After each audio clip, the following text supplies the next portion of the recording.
বাংলাদেশের যা নিয়ন্ত্রণ করতেছে ডিপ স্টেট, তথাকথিত ডিপ স্টেট যাদের বলা হয়, তাদের অংশ প্রথম আলো, দিল্লি স্টার, তারপর কালবেলা, সমকাল সহ ঢাকা ট্রিবিউন, অনেক কিছু আছে। সম্ভবত মিডিয়া সন্ত্রাস দিয়ে, মিডিয়ার মাধ্যমে মানুষের মনোভাব ম্যানিপুলেট করে যারা এই বাংলাদেশের স্বার্থ নষ্ট করে আসতেছে, জনগণের স্বার্থ নষ্ট করে আসতেছে, তাদের প্রধান হোতা হলো প্রথম কালো আর দিল্লি স্টার। আপনাদেরকে দেখতে হবে, যখন এই 15 বছর 16 বছরের বেশিরভাগ শাসন যখন 2009 আসে, তখন এসে প্রথম কাজটাই কি হয়েছিল?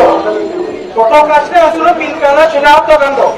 সেই সেনা হত্যাকাণ্ড কয়েকদিন পর তখন বাংলাদেশে এক অবসরপ্রাপ্ত ব্রিগেডিয়ার জেনারেল সম্ভবত একজন নিয়মিত কলম লেখছে কি এই পিলখানা হত্যাকাণ্ডের ন্যারেটিভটা, পিলখানা হত্যাকাণ্ডের পিছনের কারণটা, আসল কারণটা দেখে যাতে ওদের যে ন্যারেটিভ, আওয়ামী লীগের হাসিনার ন্যারেটিভটা সামনে আসে, এভাবে ওরা আসল কারণ থেকে বাংলাদেশের মানুষের জনসাধারণের ন্যারেটিভটা ছড়ায় রাখে।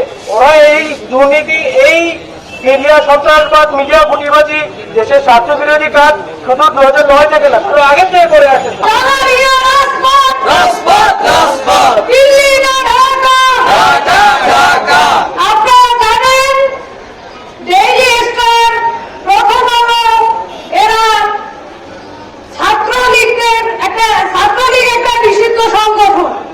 কিন্তু তারা কোথাও উল্লেখ করেনি এটা। ছাত্রলীগ যেটা নিষিদ্ধ সংগঠন, এটা আমরা সবাই জানি, এটা প্রকাশ পেয়েছে, কিন্তু এদের কোথাও কোনো জায়গায় আপনারা দেখবেন না এটা তারা প্রকাশ করছে।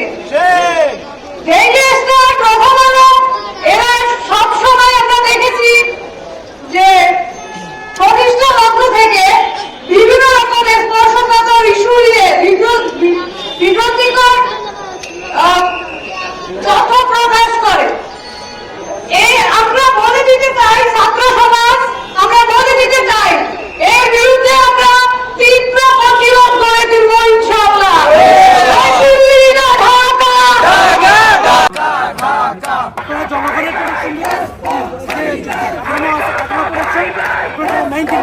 বাংলাদেশের শত্রু ভারতীয় দালাল বাংলাদেশে জনগণের টাকায় তারা পেপার পাবলিশ করে জনগণের টাকা নিয়ে জনগণের বিরুদ্ধে কাজ করতেছে, দেশের স্বার্থের বিরুদ্ধে কাজ করতেছে, ইসলামের বিরুদ্ধে কাজ করতেছে।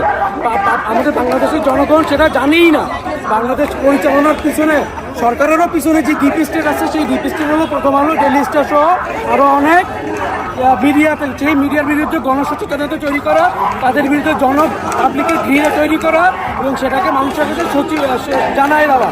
এবং তাদের যে রিপোর্ট, তাদের প্রথম আলো, ডেইলি স্টার সহ যত মিডিয়া, প্রিন্ট মিডিয়া এবং ইলেকট্রনিক মিডিয়া আছে, তাদের সব এই 2006 আরও আগের থেকে বছরে তাদের রিপোর্ট, কন্টেন্ট অ্যানালাইসিস করে লিগাল অ্যাকশন নেওয়ার জন্য, মানুষ সচেতন করার জন্য আমাদের এই পদক্ষেপ যতক্ষণ চলতে থাকবে, যতক্ষণ না পর্যন্ত ডেইলি স্টার, প্রথম আলো ততক্ষণ পর্যন্ত তাদের কার্যক্রম বন্ধ না করবে এবং বাংলাদেশ থেকে তাদের ভারতের দালালি বন্ধ না করবে।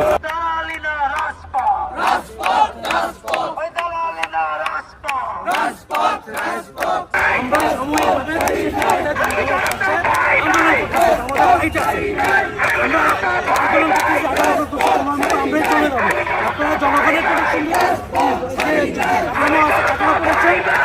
মেইনটেইন করবেন, আন্দোলনের অধিকার সারাদিনই ব্লক করবে, সারাদিন ব্লক করবেন। আমরা রাস্তা ক্লিয়ার হয়, আমি আশা হয় ভাই প্রথম আলো কারণ বাজারের জ্যাম, এই বেদখল এবং ব্যবসা বাণিজ্য, এগুলো অজানা না কি চলে, কি জন্য প্রয়োজন, কি জন্য আপনাদের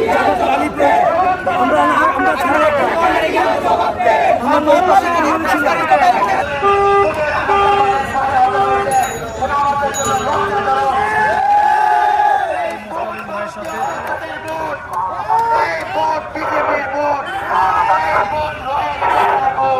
16 বছরের নির্যাতন, ভারতীয় প্রত্যক্ষ ভারতীয় বাংলাদেশের মধ্যে হাসিনাকে ভারতের একটা সেবাদাস হিসাবে বসানো হয়েছে। এরকম আরো সেবাদাস উত্থান হয়েছে, এরকম আরো সেবাদাস সারা বাংলাদেশে ভরে আছে। আমাদের সংগ্রাম সমস্ত ভারতীয় আধিপত্যবাদের বিরুদ্ধে, বাঙালি জাতীয়তাবাদের, বাঙালি সার্বভৌমত্বের সংগ্রাম। 1971 সালের পূর্বে, ভাষা আন্দোলনের পূর্বে এই সংগ্রাম শুরু হয়েছিল। সিপাহী বিদ্রোহে এই সংগ্রাম ছিল, পলাশির যুদ্ধে এই সংগ্রাম ছিল, 1971 এই সংগ্রাম ছিল এবং 24 এই সংগ্রাম চলছে। প্রত্যেকবারই এই সংগ্রামকে খারাপ লোকেরা, ভ্রান্ত লোকেরা এই সংগ্রামকে ছিনতাই করে নিয়ে গেছে এবং আমরা ছিনতাই করতে দিব না। এই যারা যারা এর সেবাদাস আছে সবার